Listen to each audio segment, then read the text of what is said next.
fruits is a must in your diet. The question is how much fruits. If you look at the 5 fruits fiber a day that across the world is recommended. So if you have one your wrist size or one tennis ball size, a cricket ball size apple is equal to 1 fruit, which can be a mango, which can be a banana, and you can have canned fruits as well, or dry fruits as well, half a cup, and you can have 1 glass of a fresh juice. And in vegetables, you can have at least 1 cup equivalent of vegetables, half a cup of vegetables, fresh or frozen vegetables, and half a cup of tomato soup or a tomato juice extracted from the fresh tomatoes rather than a canned form.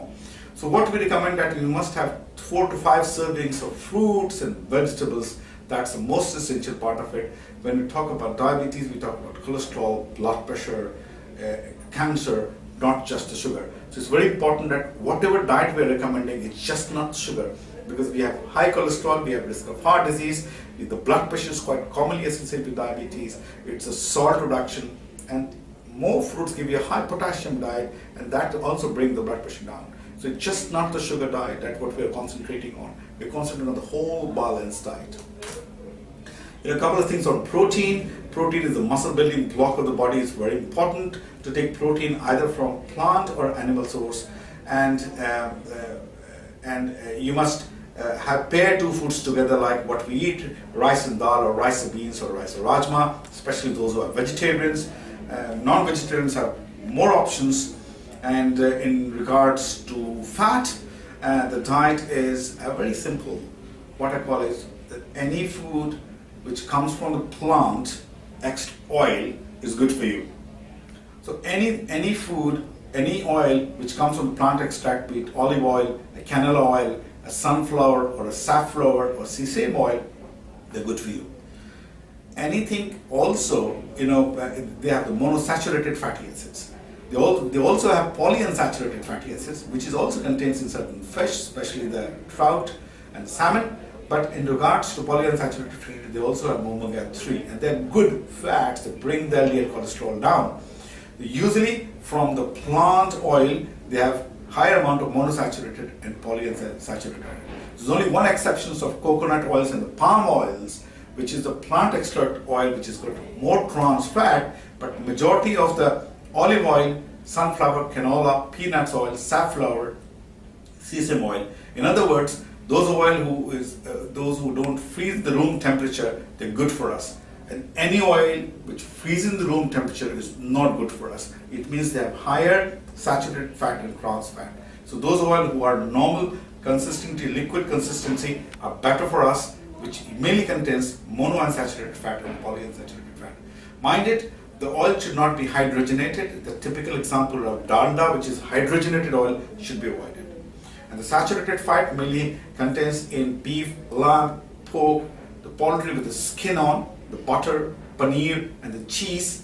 They have bad saturated fat. The trans fat is usually, it's at in the coconut oils and the palm oils. But any food you cook them become trans fat because they also freeze. And mostly all pastries and the cookies and the biscuits, the frozen pizzas, and all these have got high amount of trans fat. So it's very important to understand that oil you should have from the plant extract, except the palm oils or the coconut oils, and majority of the oil which is in liquid form is good for us. Anything which is in the solid form of oil is not good for us, because that's bad for the cholesterol.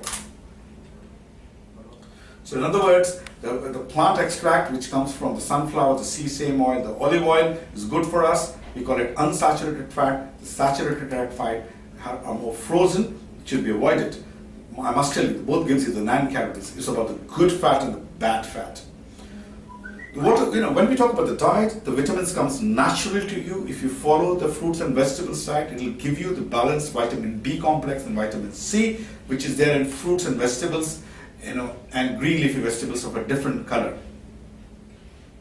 You also have a fat soluble vitamin, which I'm sure you all know about it, A, D, E, and K. But most of us require vitamin D supplement from outside because we don't go to sun, and the milk has not sufficient quantity of vitamin D.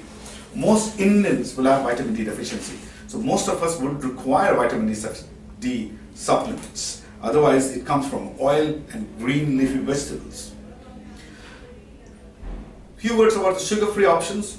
We don't recommend eating any sugar-free options. It's better to have plain water. But when it comes to a 2 teaspoons of sugar, it's around 30 calories. Now, if you're adding 5 cups of tea, it gives you 150 calories. For that, you have to walk 30 minutes. So what we say that if you have sugar-free, it just reduces calories. But otherwise, most sugar-free has been found to be safe, which is available in the market. And we'll have another video for sugar-free. But broadly speaking, we do not encourage it. But if you are taking sugar, we can replace with the sugar-free a couple of times in a day. You should have plenty of water, but I must warn you that drinking excess large amount of water, more than 3 liters or 4 liters, until you're dehydrated, you're going in sunny places, we do not recommend large amount of water. An appropriate amount of water is required. You don't have to drink excess 6, 7 glasses first in the morning. Unless your sugar levels are very high, you're being dehydrated because you're urinating more water. So it's very important to compensate that. Salt should be avoided.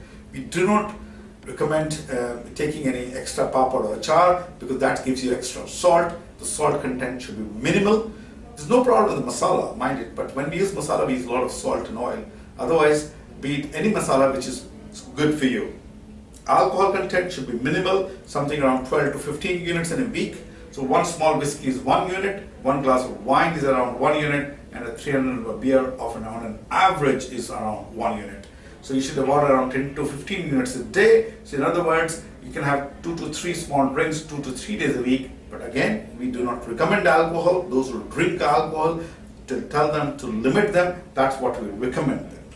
So overall, the diet should be the complex carbohydrates which come from the rotis and the grains, the vegetables, the fruits, and the small amount of oily materials. That's what the diet recommendation is all about.